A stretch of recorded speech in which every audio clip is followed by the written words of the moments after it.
നമസ്തേ. കേരളത്തിലിപ്പോൾ Kerala story വിവാദം അരങ്ങ് തകർക്കുകയാണല്ലോ. അതൊരു ഗുണപാഠമുള്ള ചലച്ചിത്രമാണെന്ന രീതിയിൽ ക്രിസ്ത്യൻ സമൂഹം അവരുടെ യുവാക്കളെ ആ ചിത്രത്തെ പ്രദർശിപ്പിച്ച് ഉദ്ബോധിപ്പിക്കുവാൻ ശ്രമിച്ചുകൊണ്ടിരിക്കുകയാണ്. ആ ചിത്രത്തിൽ നിന്ന് വരാനിരിക്കുന്ന അല്ലെങ്കിൽ പതുങ്ങിയിരിക്കുന്ന ആപത്തുകളെ തിരിച്ചറിയാനും വേട്ടക്കാരിൽ നിന്ന് രക്ഷപ്പെട്ട് മാറി നിൽക്കാനും അവർ അവരുടെ കുട്ടികളെ പ്രാപ്തരാക്കാൻ വേണ്ടി ശ്രമിക്കുകയാണ്. ഇത് ഈ വേട്ടക്കാരെ പിന്തുണയ്ക്കുന്ന ഇടത് വലത് മുന്നണികൾക്ക് ഒട്ടും സ്വീകാര്യമായിട്ടുള്ള കാര്യമല്ല. വേട്ടക്കാരുടെ സംഘടിത വോട്ടിലാണ് അവരുടെ നോട്ടം.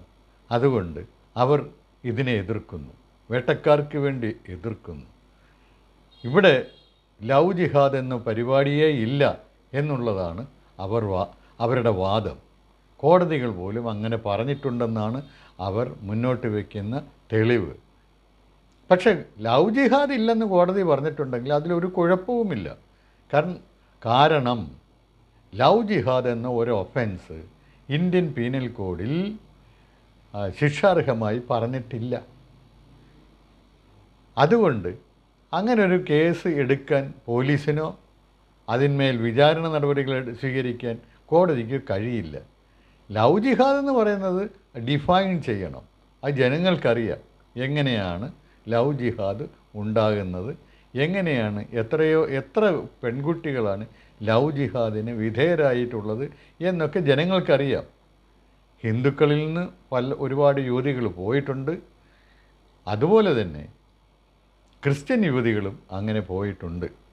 അങ്ങനെ പോയിട്ടുള്ളവരുടെ എണ്ണം ക്രിസ്ത്യൻ സമുദായത്തിൻ്റെ കൈവശം ഉണ്ട് എന്നാണ് അവർ പറയുന്നത്.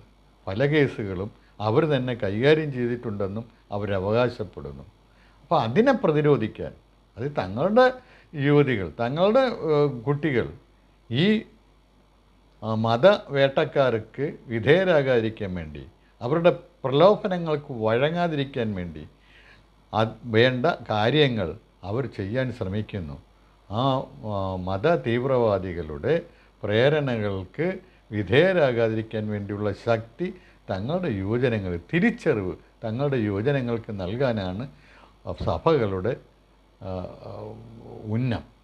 അതിനുവേണ്ടിയാണ് അവർ ഈ കേരള സ്റ്റോറി പ്രദർശിപ്പിക്കുന്നത്. കാരണം കേരള സ്റ്റോറി ഇങ്ങനെയുള്ള വേട്ടക്കാരുടെ യുവതീപിടുത്തങ്ങളെയും അവരെ വിദേശത്ത് തീവ്രവാദ പ്രവർത്തനങ്ങൾക്ക് ഉപയോഗിക്കുന്നതിനെക്കുറിച്ചും ലൈംഗിക അടിമകളായിട്ട് മാറ്റുന്നതിനെക്കുറിച്ചുമൊക്കെ വിശദീകരിക്കുന്ന ഒരു സിനിമയാണത്. അതുകൊണ്ടാണ് അവർ ഇവരുടെ പ്രലോഭനങ്ങളിൽ വഴങ്ങി അവരുടെ കൂടെ മതം മാറിപ്പോയി കഴിഞ്ഞാൽ ഉണ്ടാകാവുന്ന ആപത്തുകൾ ഇന്നതൊക്കെയാണ് എന്ന് തങ്ങളുടെ കുട്ടികൾക്ക് ചൂണ്ടിക്കാണിക്കാൻ വേണ്ടിയാണ് ഈ പ്രദർശന പരിപാടി. പക്ഷേ എങ്ങനെയാണ് ഇവർ ഈ കുട്ടികളെ വശത്താക്കുന്നത്? ഹിന്ദു കുട്ടികളുടെ കാര്യം നമുക്ക് ആലോചിക്കാം. ഹിന്ദു കുട്ടികളെ എന്തെല്ലാം പറഞ്ഞാണ് ഇവർ പ്രലോഭിപ്പിക്കുന്നത്? ആദ്യം അവർ ഹിന്ദു മതത്തെ അധിക്ഷേപിക്കും. നിങ്ങൾക്ക് എത്ര ദൈവങ്ങളാണ്? ഇത്രയും ദൈവങ്ങളുടെ ആവശ്യമുണ്ടോ? നിങ്ങളുടെ ഒരു ആപത്ത് വന്നാൽ ഏത് ദൈവത്തെയാണ് വിളിക്കുന്നത്? ഒരുപാട് ദൈവങ്ങളല്ലേ? നിങ്ങളുടെ ദൈവങ്ങളോ എന്തൊരു വിചിത്ര രൂപികളായിട്ടുള്ള ദൈവങ്ങളാണ്. ഒരാൾ ആനത്തലയോട് കൂടിയിരിക്കുന്നു, കുടവേറുണ്ട് അയാൾക്ക് ഒരു മുറിഞ്ഞ കൊമ്പാണ് അയാൾക്കുള്ളത്. ആളാണെങ്കിലോ ഏതോ കടലിൽ വലിയൊരു പാമ്പിൻ്റെ പുറത്താണ് അങ്ങേരുടെ കിടപ്പ്. അങ്ങേരുടെ വയറ്റത്തുനിന്നൊരു താമരയുണ്ട്, അതിലാണ് 4 തലയുള്ള ഒരാളിരിക്കുന്നത്. അവർക്കൊക്കെ പല ആളുകൾക്ക് എത്ര കൈകളാണുള്ളത്? ഒരുപാട് കൈകളും പല തലകളും. എന്നാൽ കാല് 2 ഉള്ളൂ. 2 കാലുകളുമുള്ള വിചിത്ര രൂപികളല്ലേ നിങ്ങളുടെ ദൈവങ്ങൾ? എന്തിനാണ് നിങ്ങൾ ഈ വിചിത്ര രൂപികളെ പ്രാർത്ഥിക്കുന്നത്? നിങ്ങൾക്ക് ഒരേ ഒരു ദൈവം പോരെ? അതാണ് അവരെ പറഞ്ഞ് ആക്ഷേപിക്കാൻ വേണ്ടി പറഞ്ഞ് വിശ്വസിപ്പിക്കുന്നത് അങ്ങനെയാണ്. ഇത് കേൾക്കുന്ന ആൾക്കാർ അവർ ഈ തങ്ങളുടെ മതത്തെക്കുറിച്ച് യാതൊരു ബോധവുമില്ലാത്ത ഹിന്ദു കുട്ടികൾ ഒരു കുറ്റബോധത്തോടു കൂടി അവരുടെ വാക്കുകൾക്ക് വീണ്ടും വീണ്ടും വഴങ്ങുകയും അവരുടെ വാക്കുകൾ കേൾക്കാൻ തയ്യാറാവുകയും ചെയ്യുന്നു. അങ്ങനെ പതുക്കെ പതുക്കെ പല അടവുകൾ പ്രയോഗിച്ച് ഇവരെ വശത്താക്കുന്നു. ഏതെങ്കിലും ഒരു തൽക്കാലത്തേക്ക് ഒപ്പിച്ചെടുക്കുന്ന ഒരുത്തനെ കൊണ്ട് കല്യാണം കഴിപ്പിക്കുന്നു. അവൻ കുറേ കഴിയുമ്പോൾ അങ്ങ് പോകും. അതാണ് വൈക്കത്തെ അഖിലയുടെ കാര്യത്തിൽ സംഭവിച്ചത്. ഇപ്പോൾ ആ കല്യാണം കഴിച്ചാൽ അത് അന്നേരം ഒപ്പിച്ചെടുത്തതാണ്. ഒരു കല്യാണം ഒപ്പിക്കാൻ വേണ്ടി ഒരുത്തനെ എവിടെ നിന്ന് ഇറക്കുമതി ചെയ്ത് അവന് കല്യാണം കഴിച്ചു കൊടുത്തു. ഇതിനെല്ലാം PFIക്കാരാണ് പിന്തുണച്ച് നിന്നത്. 77 ലക്ഷം രൂപയും കണ്ടാണ് അവരുടെ കേസ് വാദിക്കാൻ വേണ്ടി സുപ്രീം കോടതി വരെ പോയതിനും വക്കീലിന്മാർക്ക് ഫീസായി കൊടുത്തതിന് ഈ PFIക്കാർ ചിലവാക്കിയത് ആലോചിക്കണം. ഒരു പെൺകുട്ടിയെ തങ്ങളുടെ മതത്തിലേക്ക് റിക്രൂട്ട് ചെയ്യുന്നതിന് വേണ്ടി ഇവർ ചിലവാക്കിയ കാശാണ് ഇത്രയും. അപ്പോൾ എന്ത് പ്രയാസപ്പെട്ടാണ്, എന്ത് ചിലവും വന്നാലും ഒരു കുഴപ്പമില്ലെന്നുള്ള ചിന്തയോടുകൂടിയാണ് ഇവർ മതപരിവർത്തനം നടത്തിക്കൊണ്ടിരിക്കുന്നത്. ഈ പ്രേമിച്ചാണെന്നും പറഞ്ഞിട്ട് ഇങ്ങനെ ഒരു മതത്തിൽ നിന്ന് അവരുടെ മതത്തിലേക്ക് മാറ്റിക്കൊണ്ടിരിക്കുക, ദുഷ്പ്രചരണങ്ങൾ നടത്തി മാറ്റിക്കൊണ്ടിരിക്കുക. ഇവിടെ കുഴപ്പം വരുന്നതെന്ന് പറഞ്ഞു കഴിഞ്ഞാൽ ആ ദുഷ്പ്രചരണങ്ങളെ നേരിടാനുള്ള മതബോധം ഹിന്ദു കുട്ടികൾക്കില്ല. അതിനു വേണ്ട മതബോധനം അവർക്ക് നൽകുന്നില്ല. കുട്ടിക്കാലത്തെ നൽകേണ്ടതാണ്. തങ്ങളുടെ മതം എന്താണ്, തങ്ങളുടെ മതത്തിലെ ഈശ്വരൻ എന്താണ്, അതിൻ്റെ ആശയം എന്താണ്, എന്തുകൊണ്ടാണ് നമ്മൾ ഒരുപാട് ദൈവങ്ങളെ പ്രാർത്ഥിക്കുന്നത്, ഇതിനെക്കുറിച്ചൊക്കെ ഹിന്ദു കുട്ടികൾ അറിയണം. അവർക്ക് അറിഞ്ഞുകൂടാ. അവസാനം വേറെ ആരെങ്കിലും പറയുമ്പോഴായിരിക്കും അവർ മനസ്സിലാക്കുന്നത്. അപ്പോഴത്തേക്ക് അവരെ ബ്രെയിൻ വാഷ് ചെയ്ത് അവരെ മറ്റവരുടെ കൂട്ടത്തിൽ ചേർക്കും. എത്രയോ കുട്ടികൾ അങ്ങനെ പോകുന്നു. സ്വന്തം മതത്തോട് നിന്ന തോന്നിയിട്ട്, അവജ്ഞ തോന്നിയിട്ട് പോകുന്ന ആൾക്കാരാണ്. ഈ ചോദ്യങ്ങൾ അവരുന്നയിക്കുമ്പോൾ അതിന് എന്ത് ഉത്തരമാണ് രക്ഷാകർത്താക്കളായിട്ടുള്ള ആളുകൾ അവർക്ക് നൽകാൻ കഴിയുന്നത്? അത് നിങ്ങളൊന്ന് ആലോചിച്ച് നോക്കൂ. നിങ്ങൾക്ക് ഈ ചോദ്യത്തിന് എന്ത് ഉത്തരം പറയും? നിങ്ങൾ മറ്റവരെ ആക്ഷേപിക്കും. ഇതല്ലേ ചെയ്യുന്നത് സാധാരണഗതിയിൽ? അങ്ങനെയല്ല. ഇതിനൊരു കൃത്യമായ ഉത്തരം നിങ്ങൾ പഠിച്ചു വെക്കണം. എന്തുകൊണ്ടാണ് അത് നിങ്ങൾക്ക് പോലും അറിയാത്തത്?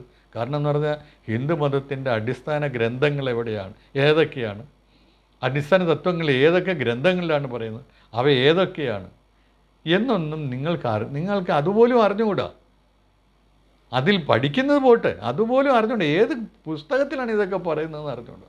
നിങ്ങൾക്ക് ആകെ അറിയാമെന്ന് പറഞ്ഞാൽ ഒരു സപ്താഹം ദേവീ ഭാഗവതോ അല്ലെങ്കിൽ മറ്റ് രാമായണമോ അല്ലെങ്കിൽ മഹാഭാരതമോ ഇതൊക്കെയാണ് നിങ്ങൾക്കറിയാവുന്നത്. നിങ്ങൾ ഇതിനകത്തുള്ള ഈ കഥകളിലാണ് വിശ്വസിക്കുന്നത്. ആ കഥകളുടെ കാര്യം പറഞ്ഞപ്പോൾ എനിക്കൊരു പ്രത്യേക ഒരു സക്കീർ നായിക്ക്, ഒരു വിവാദ മതപ്രചാരകനുണ്ടല്ലോ, അയാളുടെ കാര്യം എനിക്ക് ഇപ്പോഴാണ് ഓർമ്മ വരുന്നത്. അയാൾ ഒരിക്കൽ പ്രസംഗിക്കുന്ന ഒരു വീഡിയോ ഞാൻ കണ്ടു. അതിനകത്ത് ഒരു സ്ത്രീ എഴുന്നേറ്റ് നിന്ന് ചോദിക്കുന്നു, അതൊക്കെ കെട്ടി ഏർപ്പാട് ചെയ്ത് കൊണ്ടുവന്നതാണെന്നാണ് എൻ്റെ വിശ്വാസം. അവർ ചോദിക്കുന്നു, നിങ്ങൾ മുസ്ലിങ്ങൾ എന്തിനാണ് 4 കല്യാണം വരെ കഴിക്കുന്നത്? അപ്പോൾ അയാൾ പറയുന്നു, നിങ്ങൾ ഹിന്ദു അല്ലേ, നിങ്ങളുടെ കൃഷ്ണൻ എത്ര ഭാര്യമാരുണ്ടായിരുന്നു? അപ്പോൾ 2 16,008 ഒക്കെ ആണ് അവരുടെ മനസ്സിൽ വരുന്നത്. അവരതൊക്കെ പറയാൻ തുടങ്ങുന്നു. അപ്പോൾ ഇയാൾ തന്നെ അത് പറയുന്നു. ഇയാൾ കമ്പാരിറ്റീവ് റിലീജിയൻ്റെ ആളാണ്. ഇയാൾ അതൊക്കെ പറഞ്ഞ് അവരെ മനസ്സിലാക്കിക്കുന്നു. എന്നിട്ട് ദശരഥന് എത്ര ഭാര്യമാരുണ്ടായിരുന്നു അത് ചോദിക്കുന്നു. പക്ഷെ രാമൻ്റെ കാര്യം മിണ്ടത്തില്ല. അങ്ങനെ പല ദേവന്മാരുടെയും കാര്യം ഇയാൾ പറയും. അപ്പോൾ ഇതൊക്കെ നിങ്ങളാണ് ഇവിടെ തുടങ്ങി വെച്ചത്. എന്നാൽ ഏകഭാര്യ വ്രതമുള്ള ഒരു മതം, ഒരു പുസ്തകം ഖുർആൻ മാത്രമേ ഉള്ളൂ. അതാണ് അയാൾ പറയുന്നത്. അയാളുടെ ഈ പറച്ചിൽ കേട്ട് കഴിഞ്ഞാൽ അവിടെ ചോദ്യം ചോദിക്കാൻ ആരും ഇല്ലായിരുന്നു എന്നാണ് എൻ്റെ ഒരു വിശ്വാസം. കാരണം എന്ന് പറഞ്ഞു കഴിഞ്ഞാൽ ഖുർആനിൽ കൃത്യമായിട്ട് പറയുന്നുണ്ട് 4 വരെ കെട്ടാമെന്നുള്ളത്. അതിൻ്റെ അടിസ്ഥാനത്തിലാണ് ഇന്ന് പല ആളുകളും 4 കെട്ടുന്നത്. 4 അല്ല, എത്ര വേണമെങ്കിലും കെട്ടാം. കാരണം എന്ന് പറഞ്ഞാൽ കെട്ടിയവരെ ഒഴിവാക്കിയാൽ മതിയല്ലോ. അത് ഇതുവരെയുള്ള മുത്തലാഖ് പരിപാടി ഇപ്പം നിയമവിരുദ്ധമാക്കിയിട്ടുള്ളത് കൊണ്ട് അത് നടക്കുന്നില്ല. അല്ലെങ്കിൽ മുത്തലാഖ് പറഞ്ഞാൽ മതി. അങ്ങനെ അവർക്ക് എത്ര വേണമെങ്കിലും കെട്ടാവുന്ന ഒരവസ്ഥയാണ്. 4 കെട്ടാവുന്നുള്ളത് ഖുറാനിലുള്ളതാണ്. അത് ഞാൻ വേണമെങ്കിൽ അയാൾക്ക് കാണിച്ചു കൊടുക്കാം. ഈ 4 കെട്ടുന്ന കാര്യം ഖുറാനിൽ മാത്രമേ, ഖുറാനിൽ എവിടുന്നാണ് വന്നതെന്നും കൂടെ നമ്മളൊന്ന് ആലോചിച്ച് നോക്കിക്കഴിഞ്ഞാൽ, അതിന് പിന്നോട്ട് നമ്മൾ പോയി കഴിഞ്ഞാൽ അത് മനുസ്മൃതിയിലുള്ളതാണ്. ഒരു ബ്രാഹ്മണ സമുദായത്തിൽ ഒരു ബ്രാഹ്മണൻ 4 കെട്ടാം എന്നാണ് മനുസ്മൃതിയിൽ ഒരു നിർദ്ദേശം കാണുന്നത്. ഒന്ന് അയാളുടെ സമുദായത്തിൽ ഭരണത്തിൽ നിന്ന് തന്നെ, രണ്ടാമത് ക്ഷത്രിയനിൽ നിന്ന് ഒരു പെൺകുട്ടിയെ കെട്ടാം, പിന്നെ വൈശ്യനിൽ നിന്ന് കെട്ടാം, ശൂദ്രനിൽ നിന്നും കെട്ടാം. അങ്ങനെ 4 കെട്ടാം അയാൾക്ക്. അതാണ് ഇവരിലേക്ക് പകർന്നു കിട്ടിയെന്ന് എനിക്ക് തോന്നുന്നു. അപ്പോൾ 4 കെട്ടാമെന്നുള്ളത് ഉണ്ട് അവർക്ക്. ഇതിനൊക്കെ എന്താണ് നിങ്ങൾ ഉത്തരം പറയുക? ഇന്നിങ്ങനെ 16,008 ഭാര്യമാർ, അല്ലെങ്കിൽ ദശരഥന് 3 ഭാര്യമാരില്ലേ, ഇങ്ങനെയൊക്കെ പറഞ്ഞു കഴിഞ്ഞാൽ അതിനൊക്കെ നിങ്ങൾ എന്ത് മറുപടി പറയും? നിങ്ങളുടെ കുട്ടികൾ മറുപടി പറയുന്നത് പോട്ടെ, നിങ്ങൾ മുതിർന്ന ആളുകൾ എന്ത് മറുപടി പറയും? ഇതുപോലുള്ള വിമർശനങ്ങൾ വന്നു കഴിഞ്ഞാൽ നിങ്ങൾ എന്ത് മറുപടി പറയും? അതിനുള്ള ഉത്തരം നിങ്ങളൊന്ന് ആലോചിക്കുക. നിങ്ങൾക്കും പറ്റുമെന്ന് എനിക്ക് തോന്നുന്നില്ല. കാരണം എന്ന് പറഞ്ഞാൽ നിങ്ങൾക്ക് നിങ്ങളുടെ മതത്തെക്കുറിച്ച് ഒരു ചുക്കും അറിഞ്ഞുകൂടാ. നിങ്ങൾക്ക് ഇത് മാത്രമേ അറിയാവുള്ളൂ, സപ്താഹമേ അറിയാവുള്ളൂ. അല്ലെങ്കിൽ അമ്പലത്തിൽ പോയി നേർച്ച നേർന്ന് ഒരു ദൈവത്തിന് കൈക്കൂലി കൊടുത്ത് അനുഗ്രഹം വാങ്ങുന്ന പരിപാടിയെ അറിയാവൂ. അതാണ് ഹിന്ദുമതം എന്നാണ് നിങ്ങൾ ധരിച്ചു വെച്ചിരിക്കുന്നത്. സ്വന്തം മതത്തെക്കുറിച്ച് ഒരു ബോധവും ഇല്ലാത്ത ആൾക്കാരാണ്. അത് കൃത്യമായ സിസ്റ്റമാറ്റിക്കായിട്ടുള്ള മതബോധനം ഇല്ലാത്ത ഒരു മതമാണ് ഹിന്ദുമതം. പഠിക്കണം. ഒരു കാര്യം കൂടെ പറഞ്ഞ് ഞാൻ നിർത്തുകയാണ്, ബാക്കി പിന്നീട്. അതായത് ഹിന്ദുമതത്തിൻ്റെ ആത്മീയ തത്വങ്ങൾ അടങ്ങിയിരിക്കുന്ന പുസ്തകങ്ങളാണ് ഉപനിഷത്തുകൾ. പരമമായ ഗ്രന്ഥങ്ങൾ ഉപനിഷത്തുകളാണ്. അതിൽ തന്നെ 11 പ്രധാനപ്പെട്ട ഉപനിഷത്തുകളുണ്ട്. ദശോപനിഷത്തുകളെന്ന് ഒരു കൂട്ടർ പറയുന്നു. അല്ല, അതിന് ഒരെണ്ണം കൂടെ ഉണ്ട്. 11 ഉപനിഷത്തുകൾ വളരെ പ്രധാനപ്പെട്ട ഉപനിഷത്തുകളായിട്ടുണ്ട്, ആധികാരികമായിട്ടുള്ള ഉപനിഷത്തുകളായിട്ടുണ്ട്. അവയിലാണ് ഏറ്റവും പരമപ്രധാനമായിട്ടുള്ള ആത്മീയ തത്വങ്ങൾ, ഹിന്ദു ആത്മീയ തത്വങ്ങൾ അടങ്ങിയിട്ടുള്ളത്. തിരിച്ചൊന്ന് പറഞ്ഞു കഴിഞ്ഞാൽ അവയിലടങ്ങിയിട്ടുള്ള ആത്മീയ തത്വങ്ങളാണ് ഹിന്ദുമതത്തിൻ്റെ അടിസ്ഥാനം, അല്ലെങ്കിൽ ഈ നമ്മുടെ സനാതനധർമ്മ സിദ്ധാന്തത്തിൻ്റെ അടിസ്ഥാനം. അതിൻ്റെ ഒരു സന്ദർഭത്തിനനുസരിച്ചുള്ളൊരു അഡാപ്റ്റേഷനാണ് ഗീത. ഒന്നിൽ ഗീതയെങ്കിലും പഠിക്കണം. ഗീത പഠിച്ചിട്ട് അടുത്ത സ്റ്റേജിൽ നിങ്ങൾ ഉപനിഷത്തുകൂടി പഠിക്കൂ.